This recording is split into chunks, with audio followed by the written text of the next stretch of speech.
OG Diaz, nag-call out kay Jam Ignacio matapos ang isyong pang-aabuso sa fiancé. Walang takot na binanata ni OG Diaz si Jam Ignacio matapos siyang akusahan ng pananakit sa kanyang fiancé na si Jelly O. Kamakailan lang, naging usap-usapan sa social media ang issue matapos mag-post si Jelly O ng mga larawan ng kanyang mukha na puno ng pasa at dugong tumulo. Ayon kay Jelly, siya raw ay inatake ni Ignacio. Sa kanyang post sa Facebook, mariin niyang ipinahayag ang matinding galit at pagkabigla sa ginawa sa kanya, at nagsabi pa ng, Happy Valentine's. Explicit word, Jam Ignacio, mapapatay mo ko. Wala akong ginawang masama para ganituhan mo ko. Halos mamatay ako sa ginawa mo. Papalukong kita. Ang mga salitang ito ay nagpapakita ng laki ng sakit at takot na naramdaman ni Jelly dahil sa nangyaring insidente. Dahil dito, ipinahayag ni OG Diaz ang kanyang pag-aalala sa pamamagitan ng pagbabahagi ng post ni Jelly sa kanyang social media account. Ipinaabot ni Diaz ang kanyang saloobin at sinabi, Grabe, buti na lang. Nawalan ng laman ang RFID, kaya nakahingi ng tulong si ate sa tollgate teller.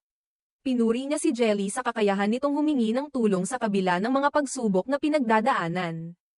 Hindi rin nakaligtas si Jam Ignacio sa mga salita ni OG, na nagsabi ng, ayoko namang mag-judge, pero Jam Ignacio. Harapin mo ito. Ipinahayag ni Diaz ang kanyang galit at pagkabahala sa ginawang pananakit at iniisip ang kaligtasan ni Jelly. Hindi rin pinalampas ni Diaz ang pagkakataon na magbigay ng mensahe sa mga tumatangkilik sa mga karapatan ng kababaihan, at hinikayat ang mga women's rights advocates na tulungan si Jelly. Ayon pa kay OG, ito na ang tamang pagkakataon upang tumulong at ipaglaban ang karapatan ni Jelly at ng mga kababaihan na nakararanas ng ganitong uri ng pang-aabuso. Ang isyong ito ay nagdulot ng malaking kalungkutan at pangamba, at nagbigay pansin sa maraming tao ukol sa seryosong isyu ng domestic abuse at karahasan sa loob ng mga relasyon. Habang may mga nagsasabi na hindi sila dapat magmadali sa pagbibigay ng hatol. Ang mga pangyayari ay nagbigay ng malalim na pangunawa sa kahalagahan ng pagtulong sa mga biktima at pagpapalakas ng mga batas ukol sa karapatan ng kababaihan. Sa kasalukuyan, patuloy ang mga panawagan na magsagawa ng investigasyon sa insidente upang matutukan ang usapin ng karahasan sa relasyon at maiwasan ang ganitong uri ng abuso sa hinaharap.